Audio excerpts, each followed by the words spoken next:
opiniões realmente tão interessantes.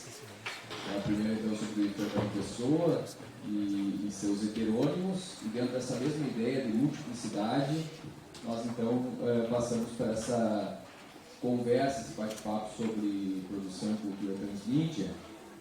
E agora nós encerramos essa primeira parte, antes do intervalo, conversando sobre Machado de Assis. Eu acho que o assunto não poderia ser outro, já que eu estou ao lado da minha colega, grande amiga, Emi Semidoni, que vai conversar um pouquinho também com vocês. Não, estou conversando.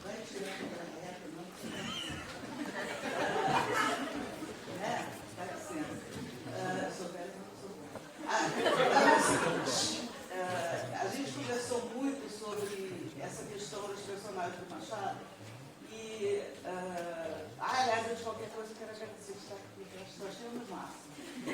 Vou falar assim no plateia, acho maravilhoso. Mas, assim, a gente tinha conversado de falar sobre personagens femininos, aí a gente teve um grande problema, grande, e foi escolher quais os personagens a gente ia trabalhar. E, de repente, nós começamos, então vamos trabalhar os pontos mais conhecidos. Eram muitos pontos, eram vários personagens. Aí a gente, em homenagem ao meu colega Enéas, como a Capitu agora virou detetive, eu acho que ela é uma personagem assim, bem bacana da gente discutir, porque além de ela virar detetive de uma certa maneira, vira e mexe a gente está falando nela, seja como uma personagem, seja como alguém que a gente conhece, que é o protótipo, é a encarnação, enfim. Então a gente optou por mexer com ela, mas de uma maneira mais bate-papo, sabe? Sem esse lance academicista de segundo fulano na nota de rodapé, bibliografia, esses negócios. Se vocês quiserem depois, eu até passo para vocês, mas aqui é só para a gente conversar, para todo mundo entender, para não ficar aquela coisa empolada, que aliás não é nossos chamas, né? Mais ou menos por aí. Então a gente pensou em mostrar como, de que maneira, o Machado joga com essa questão de anjo de um lado e demônio do outro. Como que a crítica, de alguma maneira, que é quem a gente lê muito e de repente os meus alunos sabem que eu não sou chegada a trabalhar com fortuna crítica, eu sempre acho que quando eu trabalho com fortuna crítica, ele, ao invés de ler o romance, ele vai ler o que o Bose leu, ele vai ler o que o Moisés Velhinho leu, ele vai ler o que o Antônio Cândido leu, mas ele não vai ler o que ele leu. Né? É o segundo, porque o Rô diz, segundo fulano, segundo, eu digo, tá não, mas você gosta, mas o segundo não sei quem. Então, por essas e outras, aqui é também a fortuna crítica de Machado. Agora que já foi meu aluno, ele puxa meu saco. A minha pesadinha.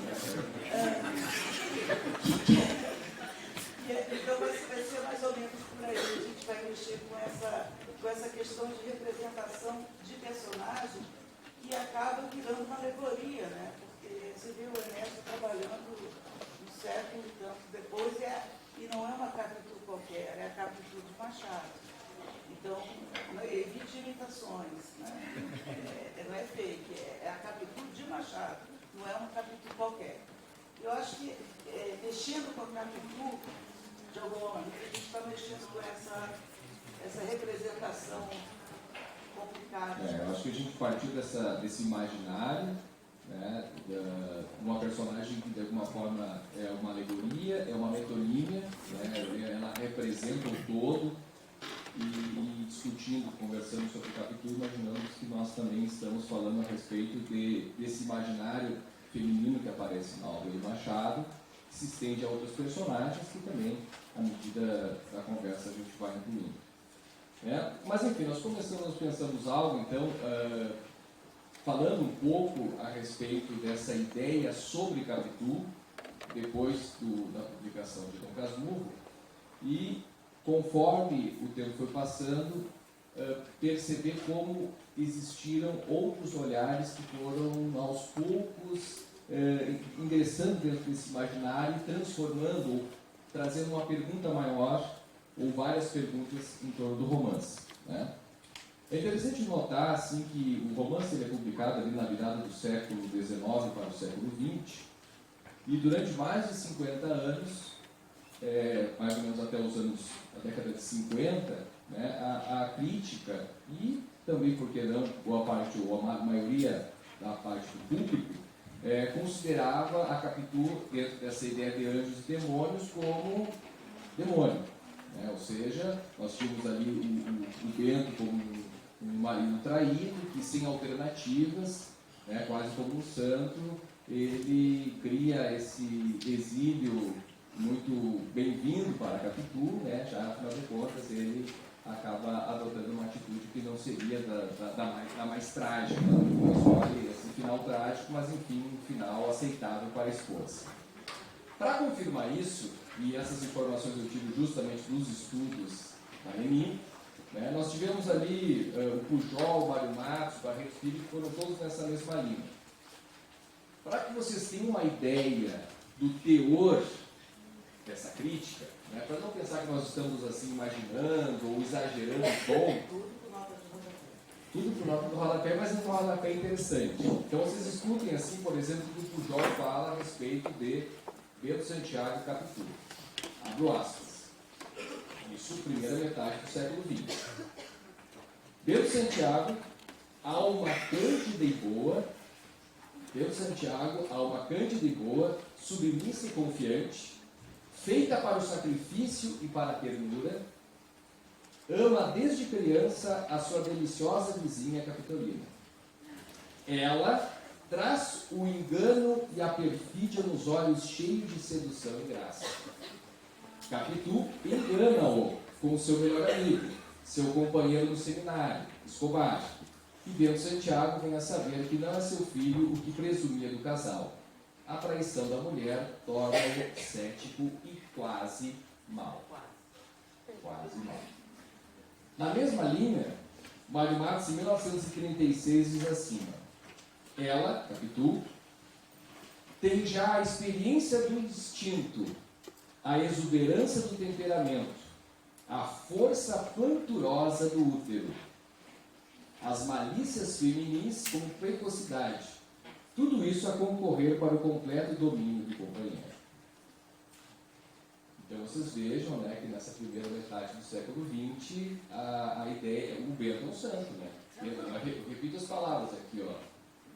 Alma cândida e boa, submissa e confiante, feito para o sacrifício e para a ternura. Isso começa a mudar, então, a partir dos anos 50, né? O levantamento que ele faz, ela pode me corrigir se eu esteja errado. Deveria. Né? Deveria. Mas lá em 59, finalzinho dos anos 50, né, nós tivemos uma teórica norte-americana, que é a Ellen Caldwell, que ela então vai começar a questionar um pouco mais esse narrador e a maneira como a forma narrativa se dá dentro do romance. E mais tarde, já na década de 70, aí já afiliado aos estudos mais de corrente feminista, a Kate Miller, também nos Estados Unidos, desmistifica esse mito consagrado da literatura brasileira e, enfim, nós temos uma aproximação desse tipo de debate que se estende até ao século XXI. Então, dito isso, né, nós escolhemos aqui alguns elementos da obra que eu acho que realmente vale a pena nós conversarmos para tentarmos encontrar um lugar comum ou talvez uma explicação para esse Anjos e Demônios, que enfim é o título do nosso painel que nós estamos aqui conversando. Né? Eu acho que o primeiro deles é o narrador. Né? Eu acho que o narrador é uma instância aí importantíssima que vai ditar o comportamento da personagem. Enfim, a Amy fala sobre esse narrador de primeira pessoa, que de fato é definidor, mas também sobre a existência de diferentes focos narrativos. Né? Pois é, Lucas, mas é um negócio meio complicado, porque quando você lê o narrador onisciente, só ele fala. Mas, na verdade, ele não fala só como Bentinho. Ele fala como Bentinho, ele fala como Bento Santiago, e ele fala sob o ponto de vista do Casmurro. Isso você tem que ter muita atenção, porque quando ele fala conforme a narrativa do Bentinho, ele é emotivo, apaixonado, é aquela coisa infantil, que ele tem ciúme sim, mas ele sempre tem alguma coisa na emoção que não deixa com que esse ciúme apareça. Aí depois a gente vai ter um outro foco narrativo, que é do Bento Santiago, que é aí sim, é o Bento Santiago com ciúme avassalador, que ele acha que todos os homens do mundo são concorrentes, e aí você vai ter um tipo de desconfiança na narrativa, uma situação assim de a Capitu, ela é a culpada de todo o meu sofrimento. E um terceiro foco narrativo, que é o que eu mais gosto, que é o do Casmurro. E como ele está contando a situação de fora, não está participando, aquilo já aconteceu, ele sabe do fim, ele sabe o que vai acontecer. Então ele é frio, ele é irônico, ele é debochado, ele não se deixa enredar, nem pelo sentimentalismo, nem pelo amor, por nada. Ele simplesmente opina como alguém que está vendo a situação e que sabe como é que a situação vai terminar. E o que a Cláudia vai levantar, e que ninguém tinha levantado, nenhum brasileiro tinha levantado antes, teve que vir uma americana, uma mulher para levantar, foi o seguinte: como é que a gente pode acreditar num sujeito que está contando uma história em primeira pessoa, que só ele tem acesso, e que todos os testemunhos oculares da história, como diz o próprio Bentinho, já foram para os Campos Santos, né? Ou seja, ninguém está vindo para dizer se não foi bem assim. Então você tem um discurso só dele. Mas o que mais me irrita, é que de repente, toda vez que eu falo, né, a gente quer, eu falo, porque nós falamos em Capitu, vem aquela pergunta assim: mas ele, afinal de contas, a Capitu traiu ou não traiu Bentinho? Aí eu fico olhando para a pessoa e digo assim: quem nasceu primeiro, ovo ou galinha? Não estou entendendo. Eu falei: você não entendeu, mas vê de novo. E aí tem um meme que é assim, né? O criador diz assim: não gostei, vê de novo. Eu não entendeu nada, vê de novo. Porque, gente, é um negócio impressionante, é um romance pequeno, os capítulos são pequenos, mas tem tanta coisa para se explorar. Quando eu fiz o levantamento que a gente era obrigado a fazer na URGS, eu vi tanta tese de doutorado sobre o Casmurro, e eu fiquei apavorado. Falei: meu Deus, mas como ele já tinha morrido, né? Eu sempre digo: trabalho com quem já morreu. Não, autor vivo a gente não mexe. Mexe com quem já morreu. Aí tem a tua leitura, tem outra leitura, e você pode se dar a luz de dizer assim: eu leio assim, porque o sujeito não está aí para dizer que está errado. É uma jogada. Mas assim, a Capitu, ela não tem como, não tem ninguém fazendo uma espécie de defesa dela. Não tem. E outra se você hoje, né, ele é advogado. Então, prepara, né, digamos, a acusação, e aquilo se dá de forma literária. Por isso que é importante, não só no Machado, mas na literatura de uma forma geral, perceber como esse tema vai ser colocado dentro da estrutura, né? Como que ele monta esse romance. E a voz que é dele e que não é dela, né? Não, ela a gente comentava sobre a voz que ela tem antes e depois do casamento. É diferente. Assim, quando a gente lê para fazer um trabalho, quer dizer, eu li assim, né, quando a gente lê, mas eu li assim, eu ficava perguntando: mas por que isso e não aquilo? Mas por que ele fala isso e não fala aquilo? E fui guardando, fui fazendo um esqueminha. E a minha orientadora disse assim: não, faz um índice. Vou falar no primeiro capítulo sobre isso. Para falar sobre isso, eu tenho que falar sobre isso. Eu fui fazendo. Algumas vezes deu certo, outras vezes não. E de repente eu me dei conta de que a teoria da ópera, toda a crítica da teoria da ópera, diz que é uma questão filosófica e tal. Aí me chamou muita atenção.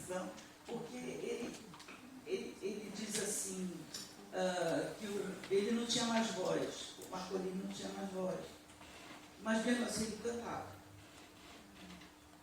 E eu falei, tá. Aí de repente me bateu a Capitu depois de casada, que ela descobre que não tem mais e resolve não cantar mais. Aí eu falo, bom, se a vida é uma ópera, e vocês vão entender sobre isso, né?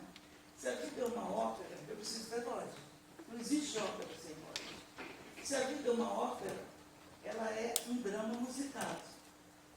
E se a vida é uma ópera e é um drama musicado, ela não é realidade.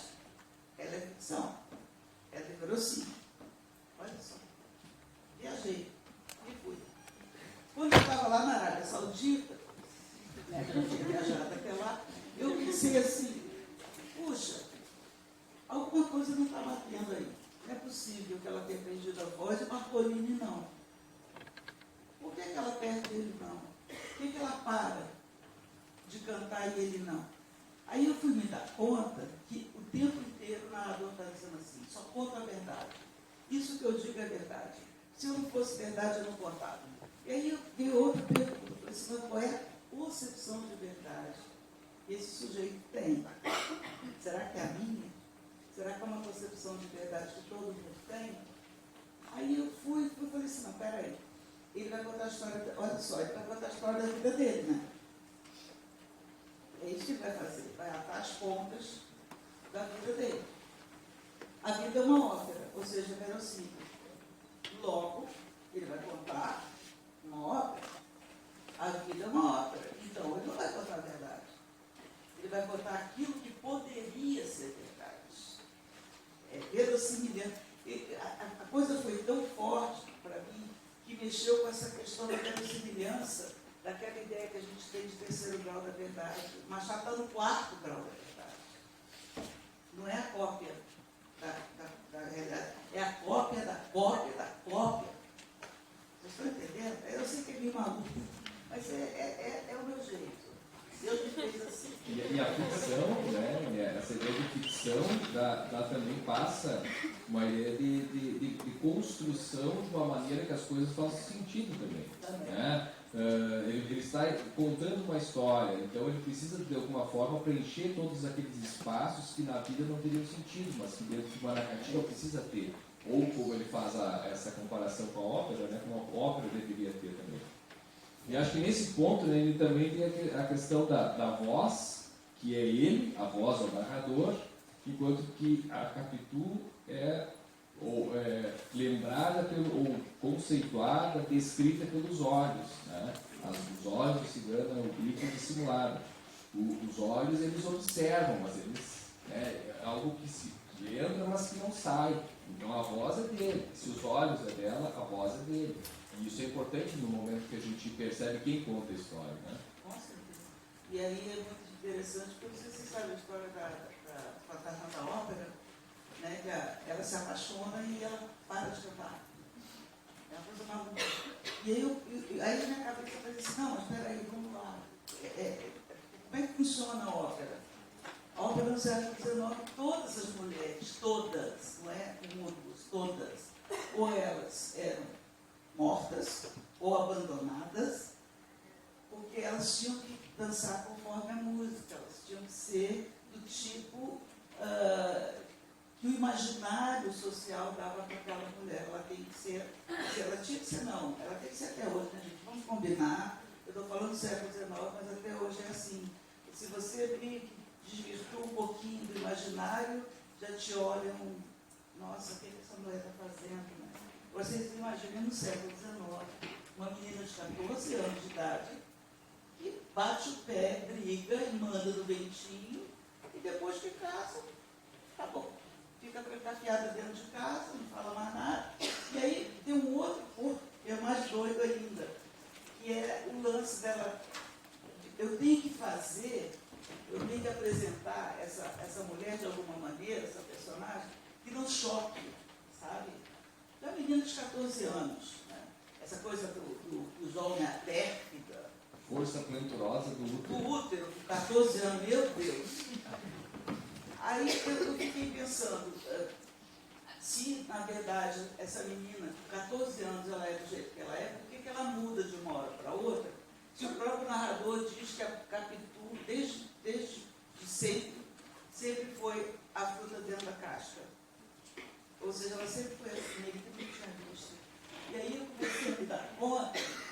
questão da loucura, né? Porque quem vai criar essa ideia da Capitu maluca, que é a única maneira que o Machado de Assis tem de colocar a Capitu dentro de uma sociedade, ela é louca. Ela é uma subversiva louca, né? Porque ela faz coisas que não é possível fazer. Ela encara a Dona Glória, chama a Dona Glória de Papa Missa. Olha para isso. E ela era socialmente inferior à família do Bentinho. Também tem isso, né? Inclusive, a casa dela era abaixo da casa do Bentinho.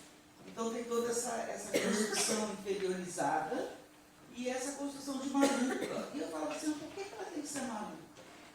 E aí, gente, o José Dias, logo no início do romance, ele diz assim, a Dona Glória só tem tão jeito com a sua filha.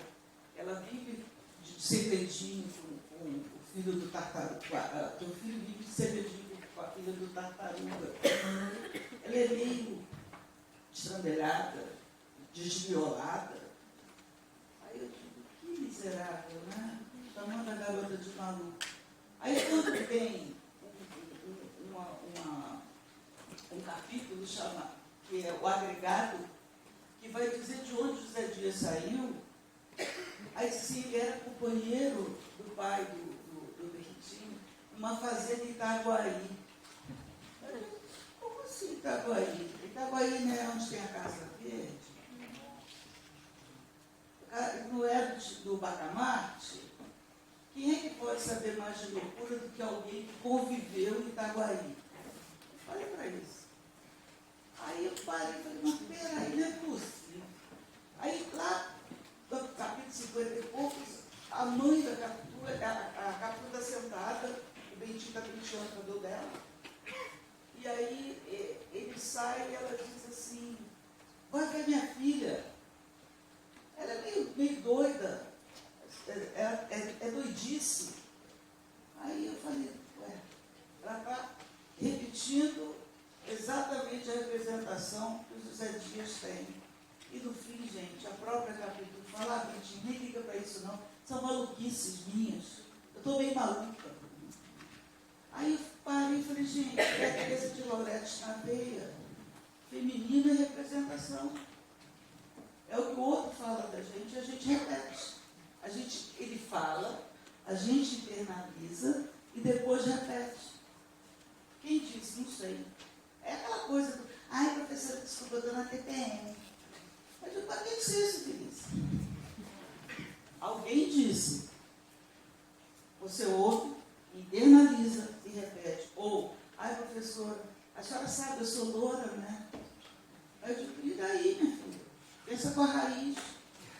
Cabelo pintado. Não tem nada a ver uma coisa com a outra. São essas representações que a gente tem e a gente internaliza. Parece brincadeira, né? Mas não é brincadeira. Você vê que dentro da própria narrativa existe essa situação. Ela ouve, ela internaliza e depois ela se mostra maluca. Já no final, quando tem mais voz, quando a gente percebe que se procurar os diálogos, ela vai falar muito pouco, né? E quando fala, é justamente pela voz dele. Ele que diz o que ela falou, o que, enfim, ela pensou e tudo mais. E ela repete isso. E aí nós conversávamos sobre essa representação da loucura, ou de uma forma um pouco velada aqui, porque em outros contos do Machado, a loucura, enfim, assume muitas vezes papel fundamental, como por exemplo lá no Simão Bacamarte, né, na história do alienista. E aí entra um elemento simbólico importante que a gente tinha conversado, do mar e do exílio, né? É porque a história da loucura, que é aquela coisa, uma coisa puxa a outra. Eu acho que o grande barato da literatura é essa abertura que ela faz para a gente de leituras totalmente, que parecem totalmente loucas. Eu estou falando isso porque eu falava com a minha orientadora, e eu ficava assim, cheia de dedo para falar, porque, puxa, ela é Emília Terezinha Schmidt, né? E eu sou Emília, enfim. Aí eu falava assim, professora, eu não sei se é por aí. Aí ela dizia assim, está no texto? Eu dizia, tá, então pronto. Aquilo me dava medo, porque ela julgava, ela dizia, não, eu disse assim, olha, a qualificação é agora. Ela dizia, está pronto, eu dizia mais ou menos, ela vai escrevendo. E ela não olhava nada. Isso que me deixava doente. Eu comentava para ela, assim, vai por aí, vai por aí. Aí me dava uma fortuna crítica, vai por aí. E quando eu me dei conta, eu estava viajando, vendo coisas que eu dizia assim, meu Deus, será que eu estou certa? E ela disse, o que menos interessa é se você está certa ou não. Porque o que mais interessa é você levantar situações que criem dúvida e que você vá atrás para ver se está certo. Então tá, se é por aí, eu consigo fazer. E desde de uma hora para outra, eu falei assim, vou ler Foucault. Aí comecei a ler Foucault. História da loucura. E aí explica o que se faz com louco na Idade Média, como é que se faz com louco na Idade do século XVI, século XVII. O único jeito é botar ele no navio e jogar no mar. Aí ele sempre cristão resolve. Aí eu olho e digo assim, bom, mas foi assim que a captura, embora o Alfredo Bose diga que... Ainda que na Suíça. Ela nem fala exílio, né? Foi levada ainda que na Suíça. Isso é o Luiz Felipe, né? que é um sujeito que mexe com crítica feminista e diz isso, né? Ela foi exilada ainda que na Suíça, quer dizer, ela não foi exilada em Faxinal do Soturno, entendeu?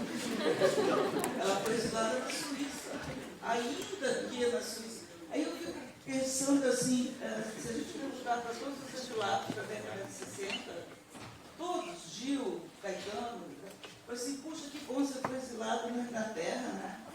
Que legal, você foi para a Itália, puxa, que sorte. Cara, exílio é exílio. Não interessa para onde você foi. Você está fora da tua terra. Mas para vocês verem a força que tem a construção de uma personagem que depois da Villiers, depois da Caldwell, no século XX, no final do século XX, ainda você vê esse tipo de coisa. Da Capitu, tipo, o Bose diz assim, ela foi viver como uma rica dama sul-americana. Eu acho que ele deu outro romance. Não foi o que eu li. Porque eu li trocentas vezes. Eu não vi, em momento algum, nenhuma alusão a ela viver como uma rica dama sul-americana. Sabe? Ela simplesmente foi silenciada por ser mulher, só por isso. Ela foi massacrada. Aí você diz assim, você não é bem assim, né? Ela cantava. Tem uma passagem que diz assim, ela não aprendeu latim porque latim é para homem. Você para e diz assim, mas quem é esse cara? Aí você pega a Fortuna Crítica e diz assim, é um grande intelectual. Ele cita Voltaire, ele cita Shakespeare, ele não lia nada. Ele só lia jornal e auto. Só isso que ele lia. Ele, quando foi se matar, ele só achou um livrinho de Plutarco. Ele não tinha biblioteca. Então, essa história de dizer que ele era maravilhoso, ele tinha cultura auditiva. Sabe cultura auditiva? Ele tinha cultura auditiva. Ele ouviu falar, aprendeu história e repetia. Tanto que quando ele assiste a Otelo, ele fala assim, eu não precisava ter lido Otelo. Que, aliás, ele também não leu. Ele diz, eu não li. Eu vou já assistir.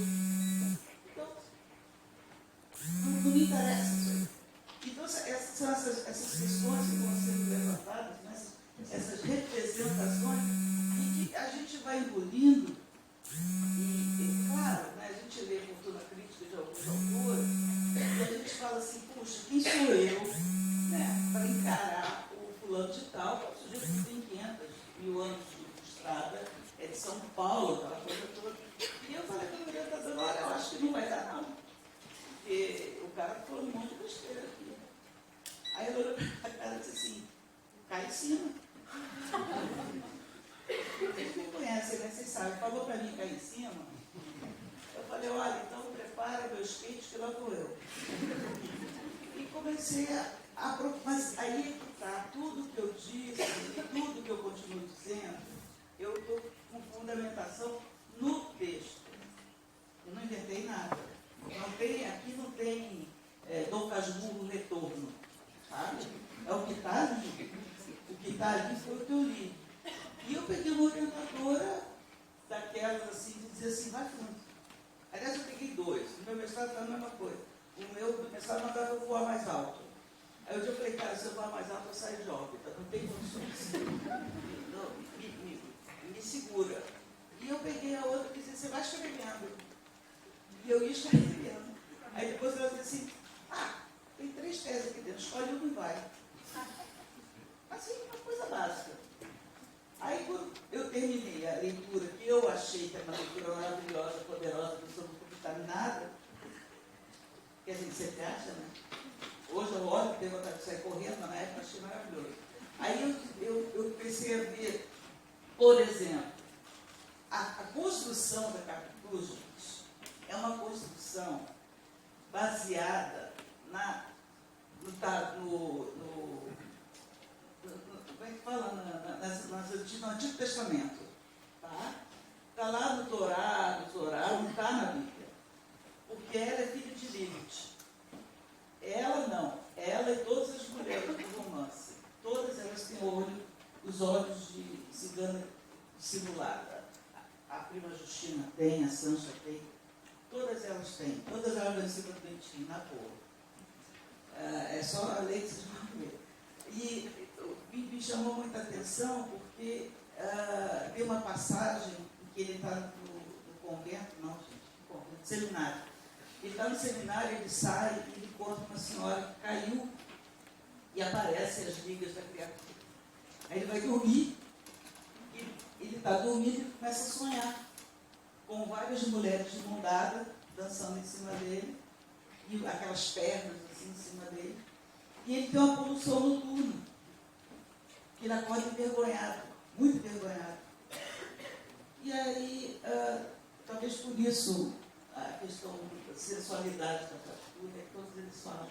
E aí, ele, durante toda a narrativa, o narratário que é chamado é meu amigo, você, Sancha não lê esse livro, minha amiga, não sei o quê. Nesse momento, ele fala assim, sabe das Escrituras, você já sabe o que eu estou falando, né? Exatamente, é isso. Aí, por que ele chama, sabe, da Escritura nessa hora, né? Por que ele não chama meu amigo, minha amiga? Não apareceu nenhum, sabe, de Escritura em momento nenhum. Ele teve aula com o padre Cabral, ele nem fala de Escritura. Uma hora lá que aparece o Cântico dos Cânticos, que também é Lilith que aparece, né? Cá para nós. Mas enfim. Aí eu peguei e falei, bom, isso aí não é loucura da minha cabeça. Mas isso pode ser, não sei o quê, não é possível. Aí quando chega no fim, quando ele vai no teatro assistir Otelo, ele diz assim, puxa, a Desdemona não tinha feito nada, ela era inocente. E ela morreu. Ela morreu abafada com o travesseiro. E a Capitu, que é adúltera, que é culpada, como é que ela deve morrer? Aí ele diz assim, já sei, um travesseiro não ia resolver, só o fogo. Só o fogo daria fim à Capitu. Eu falei, bom, quem morre queimado é bruxa, Lilith. Aí eu falei, não, peraí. Aí você vai, sabe aqueles crianças que tem o caminho e que você tem que chegar no céu, onde você vai entrando nos caminhozinhos? Eu estava igualzinho.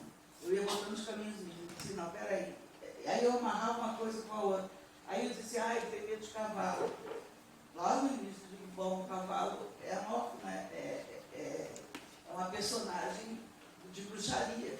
Aí eu fui amarrando tudo. Aí eu virava e falava assim, Rita, o que você acha da bota? Eu dizia, Rita, mas bota. E depois a gente especifica, bota. Porque tudo que for a mais a gente vai tirando. E aí, gente, a coisa é tão bem articulada.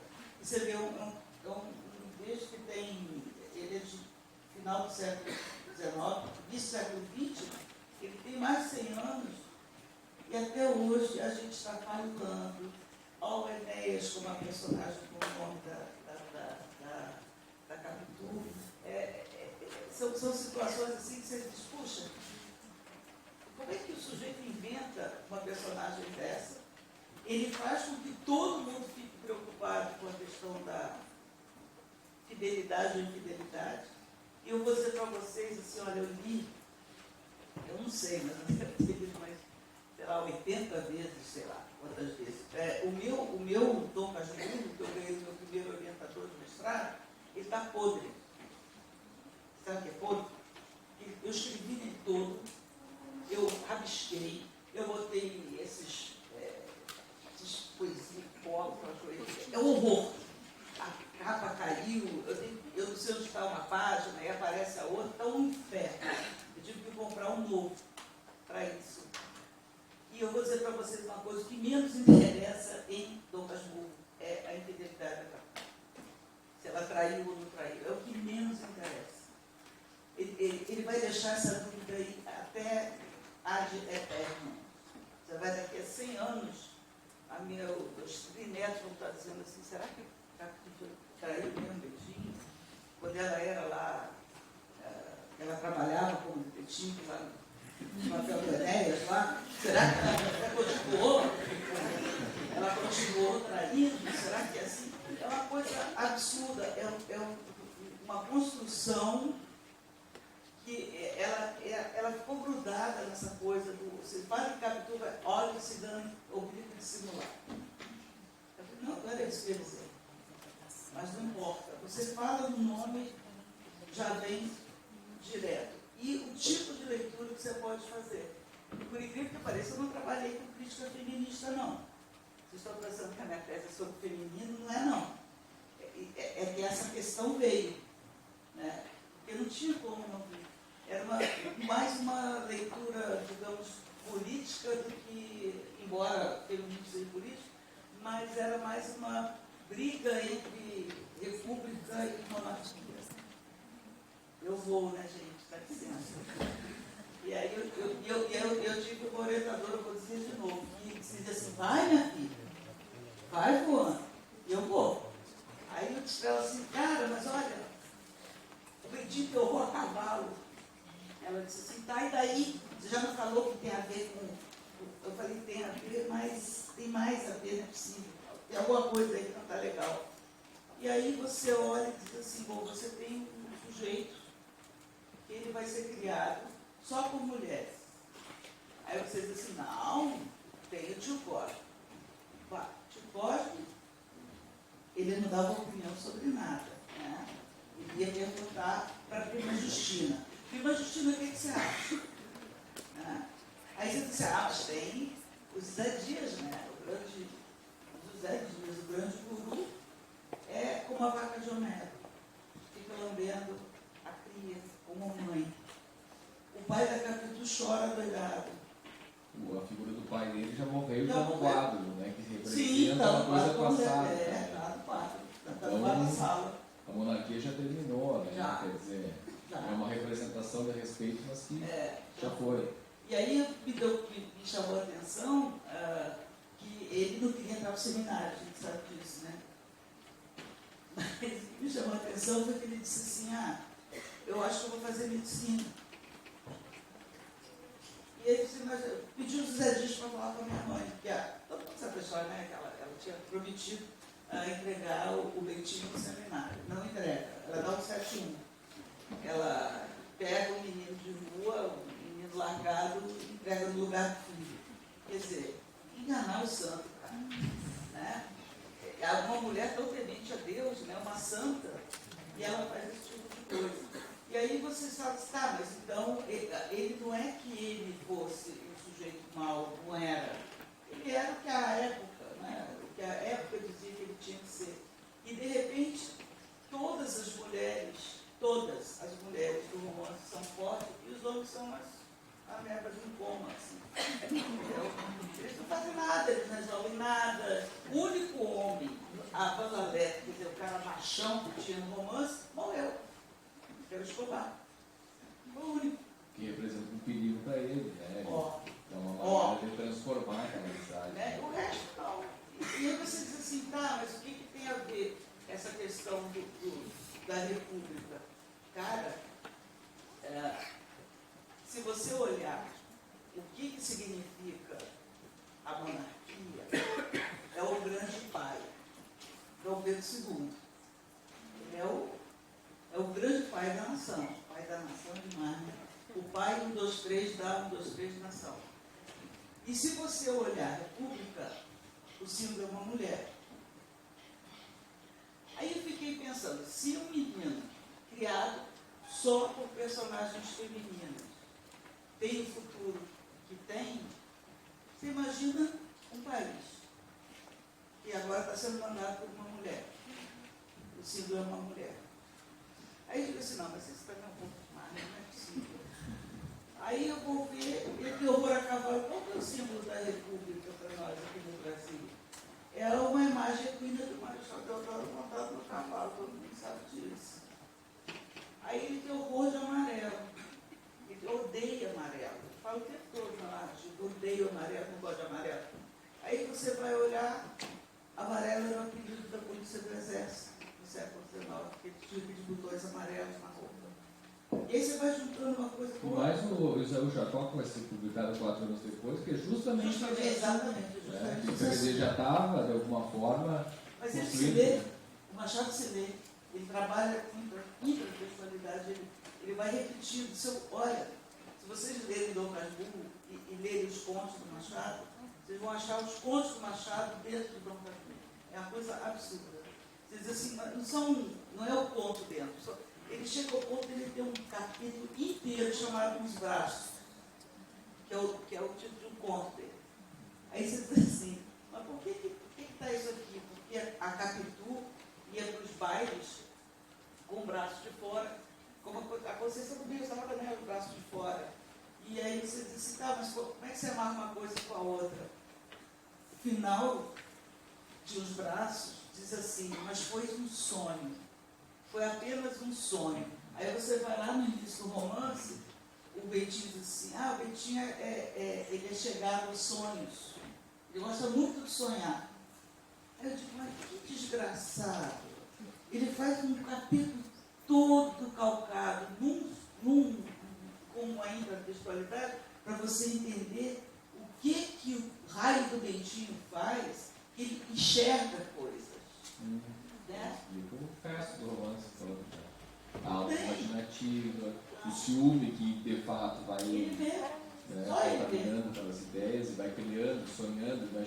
Imagina o imperador vindo para salvá-lo do seminário. Porque a dona Glória, que eles tiram uma santa, ele diz assim, ela só tem 2 pessoas que ela realmente obedece. E o termo é esse, obedece. Ao pai dele, que já morreu, e ao imperador. Só. A tal ponto a neurose que ela vai morar numa casa perto de onde ele está enterrado, para ficar perto do marido. Para vocês terem uma ideia da coisa. E ele acha isso lindo. Ela se veste de preto, como já não precisava mais. Né? Guarda os pentes, as coisas. E ele acha isso maravilhoso. Ele acha que a Capitu vai ser assim. Né? Mas não tem nada a ver. A cabeça dela é outra. Ela é de outra época. Ela tem outra visão de mundo.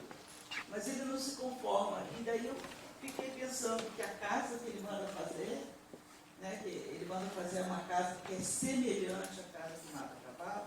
E aí é uma espécie de... não sei se eu vou... Não é. Esquece. Uma sugestão. Quando bater na mão de vocês um livro nada a ver, ler. Tá? Porque eu me lembro que eu estava numa livraria, acho que em Porto Alegre, e apareceu um livro da Lília Schwartz, assim, A Guarda do Imperador. Eu estudei no Colégio Pedro II a minha vida inteira. Eu comprei o livro por causa do Pedro II, por causa do Colégio Pedro II. Quando eu comecei a ler, eu parei e digo assim, gente, não é possível. Toda a descrição da casa da Quinta da Boa Vista, que Deus a tenha, é exatamente a casa de Mata Cavalo. Tudo. Sabe? Os quadros, a entrada, a varanda, tudo. Aí eu digo assim, gente, por que isso? E o pálio? Que era a cena idêntica da consagração de Dom Pedro. Igualzinho. Não pode ser ator, né, gente? pode. Aí eu falei assim, não, agora peraí, agora eu vou ler esse livro até o fim. E foi nessa vida que eu fiz essa articulação, olha que coisa doida, de república com monarquia. Aí eu falei, pronto, minha peça está pronta, é por aqui que eu vou. E é o que eu digo para meus alunos, eu não fico pensando, olhando para a tela em branco. Eu tenho que fazer tudo na minha cabeça. Eu vou andando e as coisas vão surgindo. Aí quando eu sento, segundo a minha família, eu não escrevo, eu vomito. Porque eu sento e sai assim o capítulo inteiro. Não que ele seja maravilhoso, que ele vá... Não, mas sai. Eu tenho que bolar primeiro para depois ele sair. E uma coisa mais maluca é que essa ideia de trabalhar como mulher surgiu não porque eu quisesse trabalhar como crítica feminista. Quando você vê Tório Moi, Teresa de Lauretis, Buda na minha tese, tem nada a ver. Não é o que eu queria, mas está lá. Mas a obra suscitou a Está teoria. lá, não tem como fugir disso. A pessoa diz, eu odeio crítica feminista. Ai, que bom para a senhora, para a Xuxa, para a Sasha, mas está aí. O que eu vou fazer? Ela está na narrativa. Mas eu não gosto. Não, tudo bem, a pessoa ela tem, né? Mas está lá. Quer dizer, por mais que eu dissesse assim, não, eu não vou fazer isso. Sabe quando o texto grita para você, socorro, estou aqui, presta atenção. Aí eu disse assim, gente, eu vou ter que falar sobre isso, não tem como. Aí eu tenho, acho que um capítulo inteiro sobre essa questão dessa mulher que, cara, é um enigma. Sabe aquela coisa de enigma da captura? Ela é um enigma, porque tem horas que ela é querida, tem horas que ela é o cão espantando. Esse lance dela gritar, 14 anos, eu fico imaginando uma menina no século XIX, 14 anos, gritando para a mulher, cala a boca, papamissa, cretina, não sei o quê. Olha para isso. O que eu vou fazer com ela? Ela é louca. Só uma louca pode fazer uma coisa dessa. E aí, com essa introjeção de loucura, você começa a se dar conta que, embora existam várias teorias feministas por aí, eu continuo achando que a Teresa de Lauretis ela é poderosa, porque ela fala que feminino é representação, que não tem jeito. Nós somos representação. É o que o outro acha que você é. Aí você ouve uma determinada ideia, né? Você introjeta a ideia e depois você...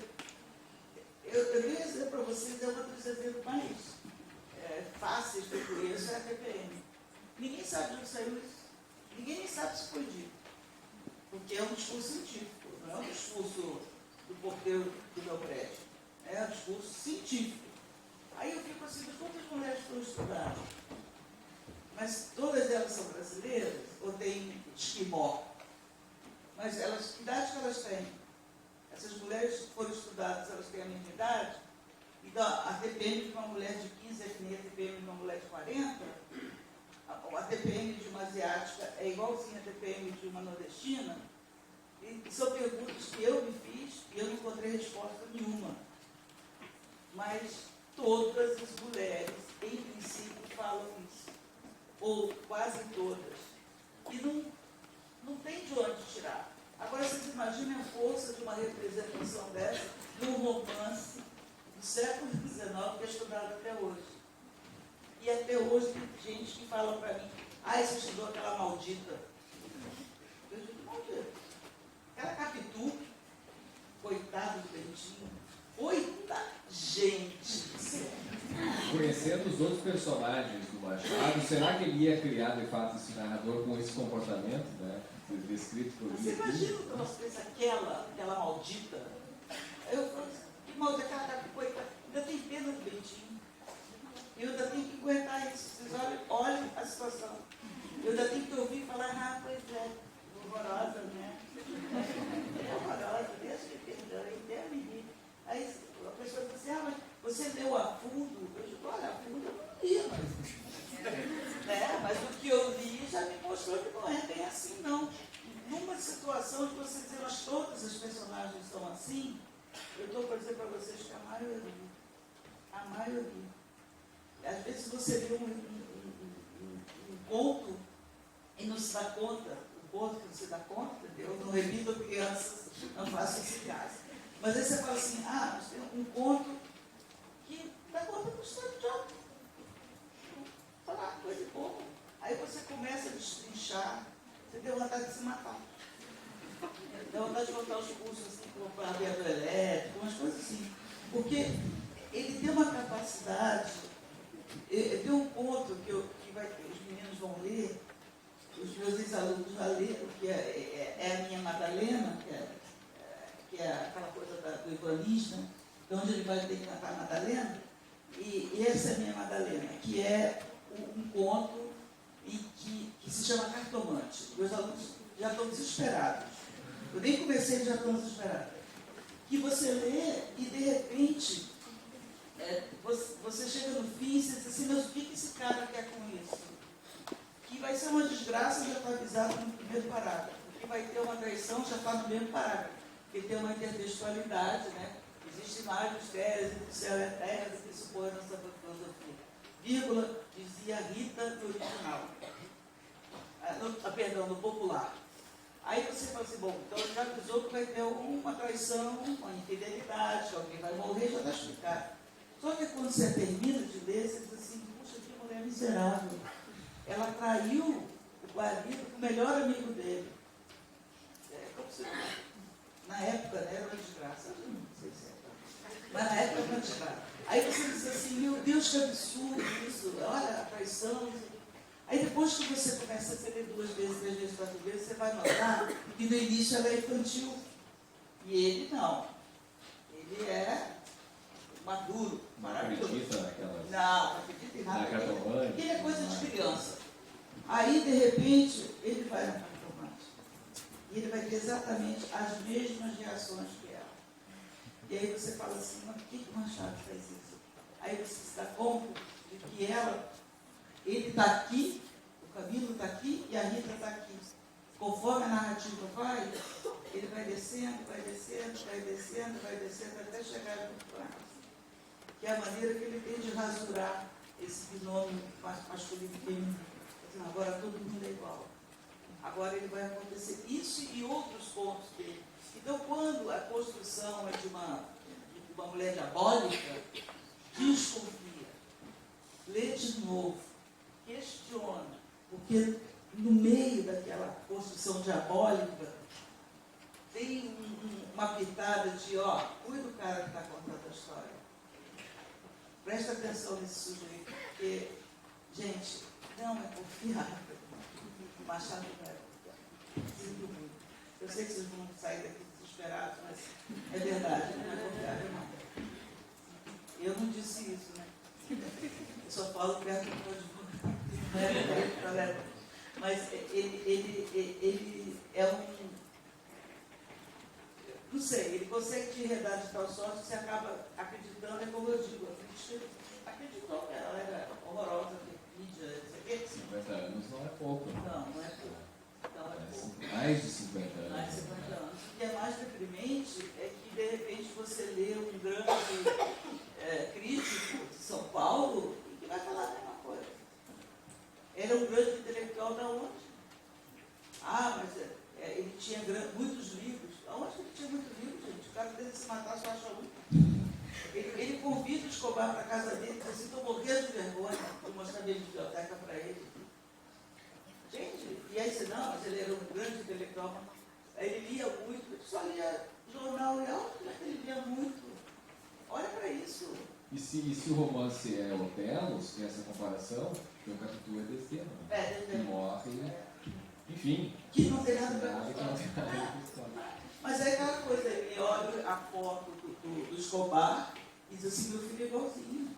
Pois ele é igualzinho o Escobar. Mas só ele que quer. Porque todo mundo já morreu. Olha que coisa maravilhosa. Eu vou contar a história da minha vida. Espero que todo mundo que me conhece morrer. Eu conto do jeito que eu quero. Testemunho. E é o que ele faz. Ele espera todo mundo morrer. Depois que todo mundo morre, ele fala, agora eu vou contar o que aconteceu comigo. Aí o que acontece? Não tem ninguém para me dividir. Não tem outra voz. Tem dele. Entendeu? Que é o que o Inácio Brandão estava falando ontem, é a questão da voz. Você não pode perder a sua voz. Você tem que ter voz. E ela perde. Ela chegou ao ponto que ela fala, né? Faça de mim o que você quiser. Gente, a Capitã fala isso tudo por Deus. Está lá no romance. Quer dizer, como que aquela mulher, que era daquele jeito determinada, positiva, maravilhosa, que eu acho ela maravilhosa, de uma hora para outra ela vira então tá, então faz o que você quiser de mim. Me dá separação. Aí, tem uma outra coisa que eu queria falar, que eu acho. A crítica diz que ela vai embora para a Suíça, coitada dela, né? Que é uma coisa que até diz o Boss que é um arrego muito pequeno que ela fez, sabe Deus o que ela fez, porque no romance não tem, mas ele fala isso. Tem um outro, que eu não estou me lembrando agora quem é, que diz assim, ela foi para a Suíça, ela aprontou muito na vida. Eu fiquei pensando, o que é aprontar muito na vida? O que ela aprontou? Aí ele tranca ela dentro de casa e o próprio narrador diz que ela fica como um pássaro preso na gaiola. Aí eu digo assim, cara, isso é aprontar? Não é. Mas ela jogava charme para cima dos homens. Aí eu comecei a pensar, eu falei, de novo, né? Deve ter um homem aí que eu não passou batido, que passa. Não tinha homem nenhum. E lá para o final do romance, quando ela começa a definhar, o sujeito diz assim, ele foi tão bom com ela que ele vai visitá-la todo ano, ele vai à Suíça visitar. Então, evitou que ela fosse mal falada, que ela perdesse eu não sei se foi Gladys ou foi Boss. Aí eu pergunto para vocês assim, ele manda ela para a Suíça para ele não ficar mal falado, para ele não sofrer escândalo, não é por causa dela. Eu me lembrei muito, Raquel, da singularidade de uma rapariga loura, do Essa, que no final você pensa que ele está fazendo isso, né, mandando a menina embora por ela, mas não é por ele é que não quer ficar mal falado, ter escândalo. Então, essa visão deturpada, ela não é do romance, ela é também do leitor, ela é também do crítico, porque quando você lê o crítico, poxa, você acredita, né? Fala assim, bom, o cara está falando isso, é porque é. Aí você vai no romance, não tem. Então, assim, me deu essa possibilidade de desconfiar até de crítico. Que horror, né? Mas me deu. Porque eu primeiro vou ler. Aí eu posso dizer, não, ele disse isso, é verdade mesmo, acontece. Mas, gente, inventar que o cara é intelectual, ele é erudito. Eu digo, como é que alguém pode ser erudito dentro do jornal, gente? Dentro do jornal e dentro do auto de processo. Ele é erudito. Ele fez direito. Quem faz direito é erudito? Na minha cabeça, faz direito é advogado. Promotor, né? Não é erudito. Erudição é uma outra coisa. É um negócio que você não precisa nem ser formado em faculdade para começar. Mas as pessoas falam, ele é erudito. Mas ele tem uma grande biblioteca. Porque você vê, é para vocês verem o nível de convencimento que esse narrador tem. A crítica acredita. A gente não está falando do Zé da Silva, da Embi, da UFC, não. A gente está falando de Pujol, a gente está falando de Bosch, a gente está falando de filhos. A gente está falando de grandes nomes da crítica. E o livro dele se chama Machado de Assis, Vida e Obra. Machado de Assis. O Gladson tem Machado de Assis. E todo mundo falando de Machado de Assis. Aí você vai ver, você fala assim, 90% está certo, mas isso aqui... E você vai procurar. Porque eu sou chata, eu vou procurar. Você falou, tem que falar, e não está. Aí você diz, mas então ele se enganou. Eu quero crer que eles se enganaram. Entendeu? Que eles, de repente, falam, não, ele é intelectual, eu não quero acreditar que o sujeito acabou dizendo que ele era intelectual ou erudito pelo que ele diz. Porque ele não é confiável.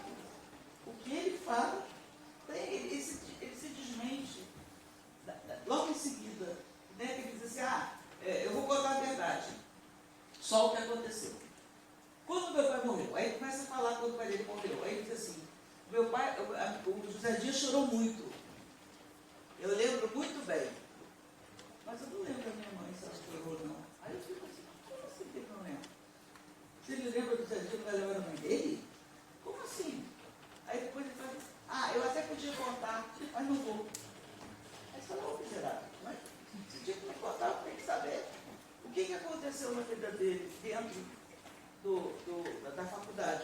Isso aí, ele não fala. Vamos às pernadas. Vai lá, vamos às pernadas. Aí ele disse, tá, agora eu leio do livro. Eu disse, que leio do livro, meu cara pai? Você estava falando aqui, agora já acabou? Não vai falar. Ele não comenta o que ele não quer comentar. E ele diz isso para você na cara dele. Você está esperando que eu vá falar isso? Não, não vou falar. Porque eu quero. Ah, e vamos ao casamento. Aí quando você olha para casar. Aí você fala, como assim? O que aconteceu? Não sei.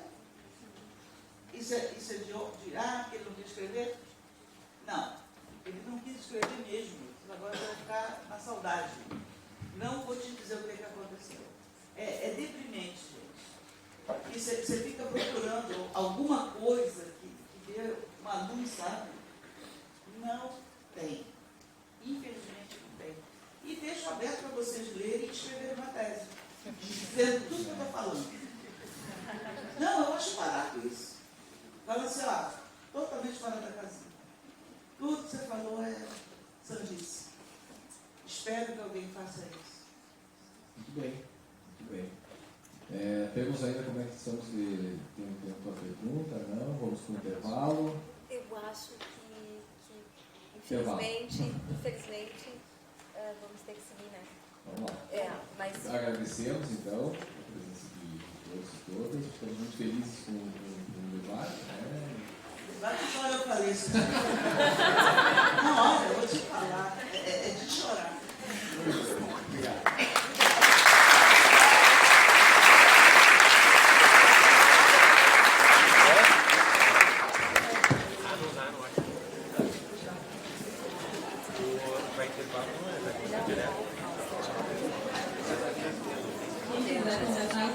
Tenho certeza que ela vai continuar por aí, né? Fazendo perguntas diretamente.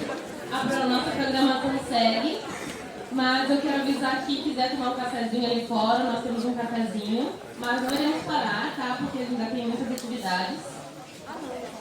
Então, eu vou estar acomodando para dar sequência.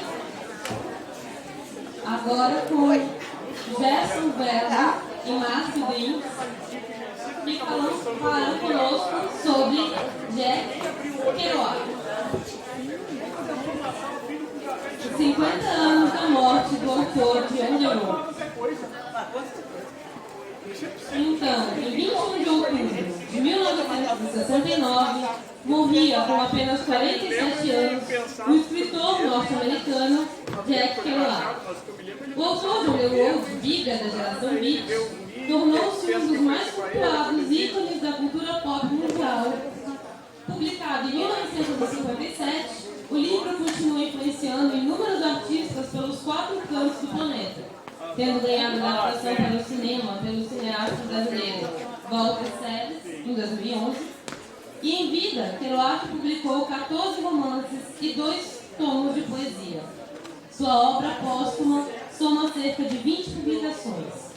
Seja como romancista ou poeta, com o passar dos anos, o espectro de sua escrita foi redimensionado e ressignificado. No ano em que lembramos os 50 anos de seu desaparecimento, a Prisma propõe uma